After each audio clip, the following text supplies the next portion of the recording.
Hi, Robert Morrow from emailhomes.ca and hamiltonhomereview.com. All right, we're at the offer stage. So we have done all the paperwork, and it is time now for me to go to the sellers and their agent and present our offer. Now, we want to touch very briefly on bidding wars.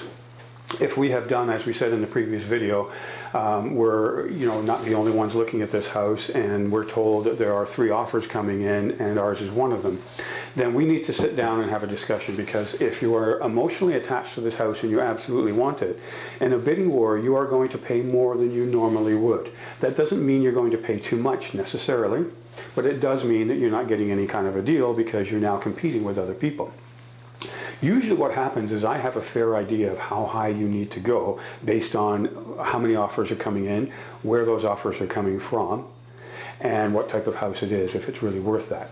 And I will tell you, look, you shouldn't go over this price because now you're paying too much, and 1, the bank may not agree with us, and 2, when it comes time to sell that house later on, when you want to move to a bigger house, we might not be able to get as much money as we could have if we didn't pay so much for it.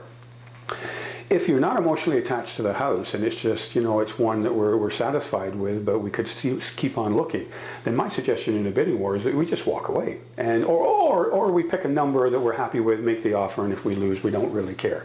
There's that too. Now, that's talking about bidding wars. But let's say we've made an offer on this house and we're the only ones, and we've gone in $5,000 less. We've negotiated a little bit and we've ended up coming in at $3,000 below list price. We're all happy with this, and let's move to the next step. Within that offer, we have put in conditions. The conditions usually are an inspection. We want to have the house inspected, make sure that there's nothing major wrong with the house, not minor stuff, major stuff. And we want to give the bank time to look at the house, do their assessments, all that kind of stuff, so that they will, in fact, give us the mortgage. Usually that's 5 to 7 days. Now, in a bidding war, you often waive these conditions, which gets a little scary, and if that happens, I would rather talk to you in person about it than do it on a video. But let's say that hasn't happened. So now, if the seller has accepted our offer, and we now have 5 to 7 days to get all this information to the bank, make sure that they agree and they'll give us the mortgage, and we bring in an inspector to the house. It usually costs about $350 to $400, depending on where you are. That inspector takes 2 to 3 hours inspecting everything in the house, comes up with a nice thick binder of things that you can read. A good inspector will let you walk around with him, and he'll explain things as he's going around. Again, if you're not sure who to hire, that's what I'm here for. I can give you a list and you just pick one. What we do then is, if we find a bunch of minor little things, we decide whether we want the seller to fix them or not, or if we think that's normal for the age of the home and the condition of the home and the price, that it's something that maybe we'll fix. Often an inspector will tell you things that you need to just look at later, and it's not important now. More on inspections later.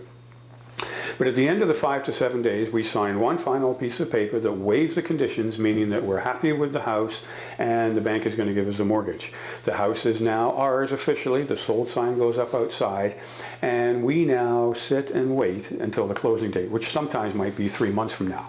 There's really not a lot else to do now between now and the closing date. We get all the paperwork to the lawyer, but I usually do that for you. We get it to the bank, and I'll do that as well. So there's not a lot you need to do other than maybe save the money that you promised the bank you would do.